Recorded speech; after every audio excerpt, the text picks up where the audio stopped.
സ്വന്തം ദാമ്പത്യ ജീവിതം കുളമായിട്ടിരിക്കുന്ന രണ്ട് അയൽക്കാർ തമ്മിൽ കണ്ടുമുട്ടുന്നു. പിന്നീട് അവർക്ക് അങ്ങോട്ടും ഇങ്ങോട്ടും ഒരു മോഹം തോന്നി തുടങ്ങുന്നു. അപ്പം നമ്മളിന്ന് കാണാൻ പോകുന്നതെന്ന് വെച്ചാൽ 2006 റിലീസ് ചെയ്ത ലിറ്റിൽ ചിൽഡ്രൻ എന്ന് പറഞ്ഞ സിനിമയാണ്. അപ്പം നമുക്ക് നേരെ വീഡിയോയിലേക്ക് പോകാം. ഈ സിനിമയുടെ നമ്മളെ കാണിക്കുന്നതെന്ന് വെച്ചാൽ റോണി എന്ന് പറഞ്ഞ ഒരുത്തനാണെങ്കിൽ പിള്ളേരോട് വികാരമുള്ള സ്വഭാവത്തിന് ജയിലിൽ കിടന്ന ശേഷം വെളിയിലോട്ട് ഇറങ്ങിയിട്ടുണ്ടെന്നും അവനെ സൂക്ഷിക്കണമെന്നും പറഞ്ഞ് ന്യൂസ് കാണിക്കുന്നതായിരുന്നു.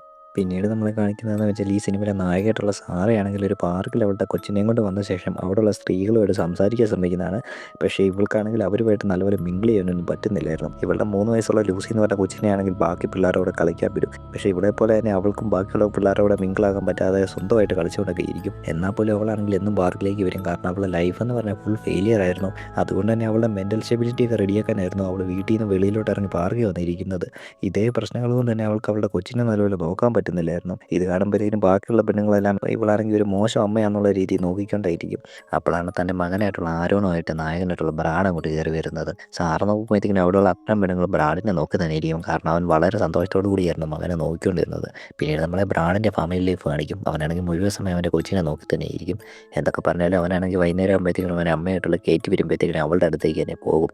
ബ്രാഡിൻ്റെ ഭാര്യയായിട്ടുള്ള കേറ്റി ആണെങ്കിൽ വളരെ സ്ട്രിക്റ്റ് ആയിരുന്നു. അതുപോലെ തന്നെ അവളാണെങ്കിൽ ഫുൾ ടൈം അവളുടെ കരിയറിൽ കോൺസെൻട്രേറ്റ് ചെയ്യുന്നതുകൊണ്ട് ഇവനോട് ബന്ധപ്പെടാൻ പറ്റിയ സമയമില്ലായിരുന്നു. കേറ്റി ആണെങ്കിൽ ബ്രാഡിനെ ലോയർ ആക്കാൻ വേണ്ടി അതിനുവേണ്ടി അവനെ നിർബന്ധിച്ചുകൊണ്ടേ ഇരിക്കുമായിരുന്നു. ഇവനാണെങ്കിൽ അതൊന്നും ഇഷ്ടമില്ലാത്തതുകൊണ്ട് തന്നെ വൈകുന്നേരം ആകുമ്പോഴത്തേക്കിനും ഗ്രൗണ്ടിലേക്ക് പോയിട്ട് അവനും അതുപോലെ തന്നെ ചെറുപ്പമാകാൻ പറ്റിയിരുന്നെങ്കിലോ എന്ന് ആലോചിച്ചുകൊണ്ട് അതായത് സ്കേറ്റിംഗ് ചെയ്യുന്നത് കണ്ടുകൊണ്ടിരിക്കും. പിറ്റേ ദിവസം പാർക്ക് ചെയ്യുന്ന ശേഷമാണെങ്കിൽ സാറേയും ബ്രാഡും കൂടെ പരിചയപ്പെട്ടിട്ട് സംസാരിച്ചുകൊണ്ടിരിക്കും. അന്നേരമാണ് ബ്രാഡാണെങ്കിൽ ഒരു മടിയും കൂടാതെ പറയുന്നത് അവനാണെങ്കിൽ അവൻ്റെ ഭാര്യയുടെ ശമ്പളത്തിലാണ് ജീവിക്കുന്നതെന്നും അതുപോലെ തന്നെ ലോയർ ആക്കാൻ നോക്കിയിട്ട് അവന് വലിയ താല്പര്യമില്ലാതെ അവൻ പഠിച്ചുകൊണ്ടിരിക്കുമെന്നൊക്കെ. ഇത് കേൾക്കുമ്പോഴത്തേക്കും സാറിക്ക് പിടികിട്ടും അവനാണെങ്കിൽ സംസാരിക്കാൻ ആരുമില്ലാതെ എലോണായിട്ട് നടക്കുവാന്നും. പിന്നീട് ബ്രാഡാണെങ്കിൽ അവിടുന്ന് പോകാൻ തുടങ്ങുമ്പോഴത്തേക്കും സാറിക്കാണെങ്കിൽ അവനെ വിടാനൊരു മനസ്സിലായിരുന്നു. അവിടെ നൈസായിട്ട് കണ്ട് അവനോട് പറയും അവിടെയുള്ള പെണ്ണുങ്ങളെല്ലാം ബ്രാഡുമായിട്ട് കമ്പനിയാകാൻ നോക്കിയിട്ട് പറ്റുന്നില്ല. അതുകൊണ്ട് തന്നെ അവരാണെങ്കിൽ സാറയോടും ബെറ്റ് വെച്ചേക്കുന്നത് സാറയ്ക്ക് ഒരിക്കലും അവനുമായിട്ട് ഫ്രണ്ട്ഷിപ്പ് ആകാൻ പറ്റത്തില്ല എന്നുള്ളത്. അതുകൊണ്ട് എങ്ങനെയും ബെറ്റ് ജയിക്കണമെന്നൊക്കെ പറയും. അന്നേരമാണ് ബ്രാഡാണെങ്കിൽ അവരുടെ എല്ലാം മുമ്പ് വെച്ച് ഇവളെ കയറി കിസ് ചെയ്യുന്നത്. അത് കാണുമ്പോഴത്തേക്കും അവിടെയുള്ള പെണ്ണുങ്ങളെല്ലാം അവരുടെ പിള്ളേരെ എടുത്തുകൊണ്ട് അവിടെ നിന്ന് പോകും. പിന്നീട് അതെല്ലാം കഴിഞ്ഞ് അവർ 2 ബൈക്കായിട്ടാണെങ്കിലും അവർക്കാണെങ്കിൽ ആ കിസ്സും മറക്കാൻ പറ്റുന്നില്ലായിരുന്നു. ബ്രാഡാണെങ്കിൽ സാറേക്കാളും അട്രാക്റ്റീവായിട്ട് ഒരു വൈഫ് ഉണ്ടായിട്ട് പോലും അവനാണെങ്കിൽ സാറേ പറ്റി ഓർത്തുകൊണ്ടിരിക്കും. ഇതെല്ലാം കഴിഞ്ഞ് പിറ്റേ ദിവസം ബ്രാഡാണെങ്കിൽ കൊച്ചുമായിട്ട് പാർക്ക് വരുമ്പോഴത്തേക്കും അവിടെ നിന്നും പെണ്ണുങ്ങളെ ഒന്നും കാണത്തില്ല. അന്നേരമാണ് അവന് പിടികിട്ടുന്നത് അന്നത്തെ സംഭവത്തിന് ശേഷം 2 ദിവസമായിട്ട് പെണ്ണുങ്ങളൊന്നും അങ്ങോട്ട് വരുന്നില്ലെന്ന്. അന്ന് രാത്രിയാണ് ബ്രാഡിനെ കാണുമ്പോൾ അവൻ്റെ കൂട്ടുകാരനായിട്ടുള്ള ലാറി വരുന്നത്. അവനാണ് പഴയൊരു പോലീസുകാരനായിരുന്നു. ഉടനെ തന്നെ അവനാണെങ്കിൽ ബ്രാഡിനെ വിളിച്ചുകൊണ്ട് റഗ്ബി കളിക്കാൻ വേണ്ടി പോകും. അതെല്ലാം കഴിഞ്ഞ് തിരിച്ച് ലാറിയുടെ വീട്ടിലേക്ക് വരുമ്പോഴാണ് നമ്മളെ കാണിക്കുന്നത് ലാറിയാണെങ്കിൽ സിനിമയുടെ തുടക്കത്തിൽ കാണിച്ച റോണി എന്ന് പറഞ്ഞവൻ്റെ അയൽവാസിയാണെന്ന്. ലാറിയുടെ അന്നത്തെ പരിപാടി എന്ന് പറഞ്ഞാൽ റോണിയുടെ വീടിൻ്റെ ഫ്രണ്ടിൽ വന്ന ശേഷം റോണീനെ കുറേ തെറി പറയുന്നതായിരുന്നു. പിറ്റേ സമയം റോണീനെയാണെങ്കിൽ അവൻ്റെ അമ്മയാണെങ്കിൽ ഉപദേശിച്ചുകൊണ്ടിരിക്കുകയായിരുന്നു ഇവന് ഇത്രയും കാലം ചെയ്ത കാര്യങ്ങളൊക്കെ നിർത്താൻ പറഞ്ഞ്. പിന്നീട് നമ്മളെ കാണിക്കുന്നത് വെച്ചാൽ സേറയുടെ ഫാമിലി ലൈഫാണ്. അവളുടെ ഭർത്താവായിട്ടുള്ള റിച്ചാർഡ് ആണെങ്കിൽ വീഡിയോ അഡിക്ഷൻ ഉള്ളതുകൊണ്ട് തന്നെ ഇവർ തമ്മിലുള്ള ബന്ധം അത്ര നല്ലപോലെയായിരുന്നു പൊക്കോണ്ടിരുന്നത്. അതുപോലെ തന്നെ അവനെയാണെങ്കിൽ ഓഫീസിൽ നിന്ന് ഒരു പ്രാവശ്യം ഈ പരിപാടിക്ക് പിടിച്ചോടുകൂടി ഇവളാണെങ്കിൽ അവനോട് മിണ്ടാതെ രണ്ടുപേരും 2 റൂമിൽ വരുന്നു കിടന്നുകൊണ്ട് വരെയിരുന്നത്. ഈ പ്രശ്നങ്ങൾ ഉള്ളതുകൊണ്ട് തന്നെ സാറയാണെങ്കിൽ മറ്റൊന്നും ചിന്തിക്കത്തില്ല. ബ്രാഡുമായിട്ടൊരു റിലേഷൻഷിപ്പ് ഉണ്ടാകാൻ വേണ്ടി നേരെ എന്നും ബ്രാഡ് പിന്നെ സ്വിമ്മിംഗ് പൂളിലേക്ക് പോകും. അവിടെ വെച്ചാണെങ്കിൽ ഇവരുടെ 2 പേരുടെ മക്കൾ തമ്മിൽ നല്ല ഫ്രണ്ട്ഷിപ്പ് ആകും. ഇവരാണെങ്കിൽ ഒരു റിലേഷൻഷിപ്പിലും ആക്കും. പക്ഷേ മറ്റുള്ളവരുടെ മുമ്പിൽ ഒരു ഇൻസൾട്ട് ഉണ്ടാകാതിരിക്കാൻ വേണ്ടി അവരാണെങ്കിൽ ആ റിലേഷൻഷിപ്പ് സീക്രട്ടായിട്ട് വെച്ചിട്ട് എല്ലാവരുടെയും മുമ്പിൽ ഒരു ഫ്രണ്ട്ഷിപ്പായിട്ട് തന്നെ നടക്കും. അങ്ങനെ ഇരിക്കുമ്പോഴാണ് ഒരു റോണി അങ്ങോട്ടൊന്ന് വെള്ളത്തിലോട്ട് ഇറങ്ങുന്നത്. ആദ്യം ആളുകൾക്കൊന്നും മനസ്സിലാകത്തില്ലായിരുന്നു ഇതാരാന്ന്. പക്ഷേ അവൻ മാസ്ക് ഊരുമ്പോഴത്തേക്കിനും കാര്യം പിടി കഴിയുമ്പോഴത്തേക്കിനും ആളുകളാണെങ്കിൽ അവരുടെ പിള്ളേരെല്ലാം എടുത്തുകൊണ്ട് സ്വിമ്മിംഗ് പൂളിൽ നിന്ന് ഓടും. ഇച്ചിരിയുമ്പോഴത്തേക്കിനും പോലീസ് വന്നിട്ടാണെങ്കിൽ റോണിനെ പിടിച്ചുകൊണ്ടൊന്ന് പോകും. അതെല്ലാം കഴിഞ്ഞാണ് മഴ പെയ്തിട്ട് 2 പേരും കൂടെ നനഞ്ഞിട്ട് ഓടിച്ചെന്ന് സാറയുടെ വീട്ടിലേക്ക് കയറുന്നത്.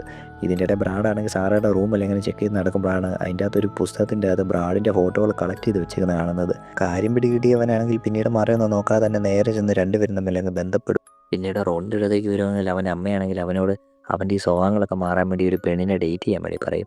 പക്ഷേ റോണിക്കാണെങ്കിൽ അറിയായിരുന്നു അവനാണെങ്കിൽ ഒരു അസുഖമുള്ളവനാണെന്ന് തന്നെ. എന്നാൽ പോലും അവനാണെങ്കിൽ അവൻ്റെ അമ്മ പറയുന്ന പെണ്ണുവരെ ഡേറ്റ് ചെയ്യാൻ സമ്മതിക്കും. ബ്രാഡിൻ്റെ അടുത്തേക്ക് വരുവാണെങ്കിൽ അവനാണെങ്കിൽ സാറയായിട്ടുള്ള റിലേഷനിലും അതുപോലെ തന്നെ റഗ്ബി കളിച്ചും ഒരുവിധം സന്തോഷത്തോടു കൂടി ലൈഫ് കൊണ്ടുപോയിക്കൊണ്ടിരിക്കുകയായിരുന്നു. ഇതേ സമയത്താണ് കേറ്റിയുടെ അമ്മയാണെങ്കിൽ അവളെ വിളിച്ച് പറയുന്നത് ബ്രാഡ് ഒരുപാട് നേരം വീടിന് വിളിച്ച് സ്പെൻഡ് ചെയ്യുന്നുണ്ടെങ്കിൽ അതിൻ്റെ അർത്ഥം ഇവർ തമ്മിലൊരു റിലേഷൻ ബ്രേക്ക് ആകാൻ പോകാമെന്ന്. ഇതേ സമയം കൊണ്ട് ബ്രാഡാണെങ്കിൽ ലാറിയുടെ അത്രയും കമ്പനിക്കാരുമായിട്ട് പുതിയൊരു കമ്പനിയൊക്കെ ഉണ്ടാക്കിയെടുക്കും. പിന്നീടാണ് ലാറിയാണെങ്കിൽ അവൻ്റെ വൈഫ് ഇട്ടിട്ട് പോയതാണെന്നുള്ള സത്യം ബ്രാഡിനോട് പറയുന്നത്. അന്നേരമാണ് ബ്രാഡാണെങ്കിൽ റോണി വന്ന് സ്വിമ്മിംഗ് പൂളിൽ ചാടി സംഭവം പറയുന്നത്. ഉടനെ തന്നെ ലാറിയാണെങ്കിൽ റോണിയെ തെറി പറയാൻ വേണ്ടി നേരെ അവൻ്റെ വീട്ടിലേക്ക് ചെല്ലും. അവിടെ ചെല്ലുമ്പോഴത്തേക്കിനും അവൻ്റെ അമ്മ മാത്രമേ ഉണ്ടായിരുന്നുള്ളൂ. അവരോട് കാര്യം പറയുമ്പോഴത്തേക്കിനും അവൻ്റെ അമ്മ പറയും ലാറിയാണെങ്കിൽ 5-6 വർഷം മുമ്പേ മാള് വെച്ചൊരു പയ്യനോട് ചെയ്തതരം ദ്രോഹമൊന്നും അവരുടെ മകൻ ചെയ്തിട്ടില്ലെന്ന് പറയും. ഇത് കേട്ടോടുകൂടി ലാറിയാണെങ്കിൽ ഒന്നും വിട്ടാതെ വന്ന് കാറി കയറിയിരിക്കും. ബ്രാഡ് അതിനെപ്പറ്റി ചോദിക്കുമ്പോഴത്തേക്കുമാണ് ഇവൻ പറയുന്നത് ഇവരാണെങ്കിൽ പണ്ടൊരു പ്രതിനെ പിടിക്കാൻ പോകുന്ന വഴിക്ക് വെച്ചാണെങ്കിൽ ആള് മാറി ഒരു 13 വയസ്സുള്ള പയ്യനെ വെടിവെച്ചിട്ടെന്ന്. ശരിക്കും ആ പയ്യൻ്റെ കയ്യിലുള്ള തോക്കാണെങ്കിൽ റിയലാണെന്ന് ഓർത്താ വെടിവെച്ചത്. പിന്നീടാണ് തെളിഞ്ഞത് അത് ഒരു പ്ലാസ്റ്റിക് ഇടുകയാണെന്നുള്ള കാര്യമെന്ന്.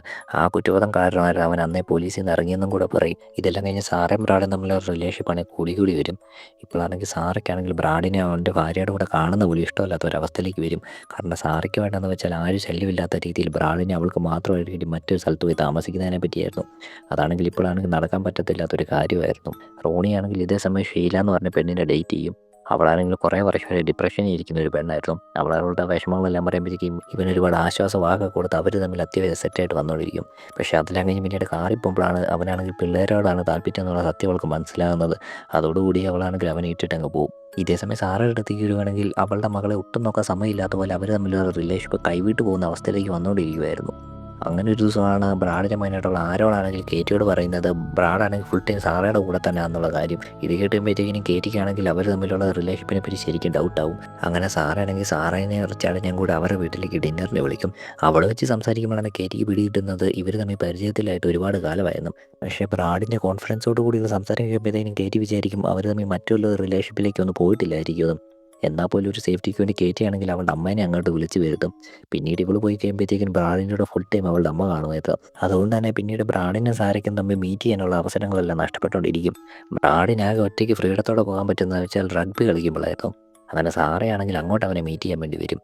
അവിടെ വെച്ച് അവർ തമ്മിൽ സന്തോഷത്തോടു കൂടി കിസ്സൊക്കെ അടിച്ച് ചെയ്യുമ്പോഴാണ് ഇവൾ പറയുന്നത് ഇവർ തമ്മിലുള്ള റിലേഷൻഷിപ്പിന് ഒരു ഉറപ്പില്ലല്ലോ എന്നൊക്കെ. അന്നേരമാണ് ബ്രാഡ് തിരിച്ച് ഇവൾ ഒരുപാട് കാലമായിട്ട് ആഗ്രഹിച്ച കാര്യം ചോദിക്കുന്നത് അവർക്ക് തമ്മിൽ ഒരു പുതിയ ലൈഫ് സ്റ്റാർട്ട് ചെയ്തുകൂടെ എന്ന്. ഉടനെ തന്നെ ഇവള് ചോദിക്കും അങ്ങനെയാണെങ്കിൽ രണ്ടുപേർ ഒളിച്ചോടിയാലോ എന്ന്. ബ്രാഡും അതിന് സമ്മതിക്കും. ഇതേ സമയം ലാറിയാണെങ്കിൽ ബ്രാഡിനെ നോക്കി മടുത്തിട്ട് വീണ്ടും റോണിയെ തെറി പറയാൻ വേണ്ടി പോകും. ഈ സമയം അവിടെ ഒച്ചക്കിടന്ന് ബഹളം വെച്ചുകൊണ്ടിരിക്കുമ്പോഴാണ് റോണിയുടെ അമ്മ വന്നിട്ട് പോലീസിനെ വിളിക്കുമെന്ന് പറഞ്ഞ് അവനോട് തർക്കം വന്നത്. അതിൻ്റെ ഇടയിലാണ് പെട്ടെന്ന് ഇവർക്ക് ഹെർട്ടേക്ക് വന്ന് താഴെ വീഴുന്നതും ഇവരാണെങ്കിൽ അവരെ എടുത്ത് ഹോസ്പിറ്റലിലേക്ക് വിടുന്നതും.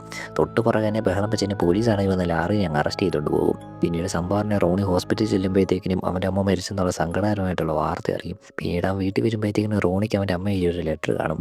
അവൻ പൊട്ടിച്ച് വായിച്ച് നോക്കുമ്പോഴത്തേക്കിനും ഇവനോട് നല്ലപോലെ ജീവിക്കണമെന്നൊക്കെ പറയുന്നതായിരുന്നു. അത് വായിക്കുന്നവനാണെങ്കിൽ സങ്കടം സഹിക്കാൻ വയ്യാതെ പൊട്ടി കരഞ്ഞു പോകും. ഇതേസമയം ബ്രാഡാണെങ്കിൽ അവൻ്റെ ഉറങ്ങി കിടക്കുന്ന മകനോട് നീ യാതൊരു ചോദിക്കും. അത് കഴിഞ്ഞ് അവനാണെങ്കിൽ അവൻ്റെ ഭാര്യനെ ഇട്ടിട്ട് പോകുന്നതിൻ്റെ കാരണങ്ങളെല്ലാം ഒരു പേപ്പറിൽ എഴുതിയ ശേഷം ഈ നാട് വിട്ട് കഴിയുമ്പോഴത്തേക്കിനും അവൾക്ക് തന്നെ അയച്ചു കൊടുക്കാൻ തീരുമാനിച്ചുകൊണ്ട് അവിടുന്ന് ഒളിച്ചോടും. നേരെ ഗ്രൗണ്ടിലേക്കായിരുന്നു അവൻ പൊക്കോണ്ടിരുന്നത്. ഇതേസമയം സാറയാണെങ്കിൽ അവളുടെ മകളെയും കൊണ്ട് ഗ്രൗണ്ടിൽ വന്ന് ഇരിപ്പുണ്ടായിരുന്നു. ലാറിയാണെങ്കിൽ റോണിയുടെ അടുത്ത് മാപ്പ് പറയാൻ വേണ്ടി അവരെ വീട്ടിലേക്കും ചെല്ലുമായിരുന്നു. എന്നാൽ റോണിയാണെങ്കിൽ ഇതേസമയം ബ്രാഡിനേക്കാൾ മുമ്പേ സാറയൊക്കെ നിൽക്കുന്ന പാർക്കിലേക്ക് വന്നിട്ടുണ്ടായിരുന്നു. കാരണം ബ്രാഡാണെങ്കിൽ വൈകി വെച്ച് സ്കേറ്റിംഗ് പിള്ളേരുമായിട്ട് കമ്പനിയായ ശേഷം അവർ സ്കേറ്റ് ചെയ്യുന്ന അവസരമാണെങ്കിൽ മിസ് ചെയ്യാതിരിക്കാൻ വേണ്ടി സാറയുടെ കാര്യമൊക്കെ പറഞ്ഞ് സ്കേറ്റ് ചെയ്തുകൊണ്ടിരിക്കും. ഇതേസമയം സാറയാണെങ്കിൽ ആദ്യം റോണിനെ പേടിച്ചിരുന്നെങ്കിലും പിന്നീട് അവൻ കരയുന്ന കാണുമ്പോഴത്തേക്കിനും അവൻ്റെ അടുത്തേക്ക് ആശ്വസിപ്പിക്കാൻ നോക്കും. പെട്ടെന്നാണ് മകളായിട്ടുള്ള ലൂസിനെ കാണാതെ പോകുന്നതും അവളാണെങ്കിൽ ബ്രാഡിൻ്റെ കാര്യമൊക്കെ പറഞ്ഞ് ലൂസിനെ കണ്ടുപിടിക്കാൻ ഓടുന്നതും. പിന്നീട് ലൂസിനെ വാനിൽ നിന്ന് കണ്ടുപിടിച്ച് കഴിയുമ്പോഴത്തേക്കും അവൾക്ക് പിടികിട്ടും അവളുടെ ജീവിതം ലൂസിയുടെ കൂടെ ആണെന്നും ബ്രാഡിൻ്റെ കൂടെ അല്ലെന്നുള്ള സത്യം. ഇതേസമയം തന്നെ ബ്രാഡാണ് സ്കേറ്റ് ചെയ്ത് വീണ് അപകടം പറ്റിയിരിക്കുമായിരുന്നു. ഉടനെ തന്നെ അവനും ബോധം ഉണ്ടായിട്ട് സാറയ്ക്ക് പകരം അവൻ്റെ ഭാര്യനെ വിളിക്കാനായിരുന്നു പറയുന്നത്. അതുപോലെ തന്നെ അവൻ്റെ ഭാര്യയ്ക്ക് കൊടുക്കാൻ വേണ്ടി എഴുതിയ കത്താണെങ്കിൽ അവരോട് നശിപ്പിച്ച് കളയാനും കൂടെ പറയും. ഇതേസമയം ലാറിയാണെങ്കിൽ റോണിനെ കണ്ടുപിടിച്ചിട്ട് അവൻ്റെ അമ്മ മരിക്കാൻ ഇവൻ കാരണമായെന്ന് പറഞ്ഞ് കുറേ മാപ്പൊക്കെ പറയും. എന്നാൽ റോണിയാണെങ്കിൽ ഇതിനെല്ലാം കാരണം അവൻ തന്നെയാണെന്ന് വിചാരിച്ച് സ്വയം ആത്മഹത്യ ചെയ്തുകൊണ്ടിരിക്കുമായിരുന്നു. ഇത് കാണുന്ന ലാറിയാണെങ്കിൽ ഉടനെ തന്നെ അവനെ എടുത്തുകൊണ്ട് ആശുപത്രിയിലേക്ക് പോകും. അവൻ അന്ന് രാത്രി തന്നെ പാസ്റ്റിൽ ഒരുപാട് തെറ്റ് ചെയ്തിട്ടുള്ള 3 പേരും അതെല്ലാം മറന്ന് അവരുടെ പുതിയ ജീവിതം സ്റ്റാർട്ട് ചെയ്യുന്നതോടുകൂടി സിനിമ അവിടെ അവസാനിക്കും.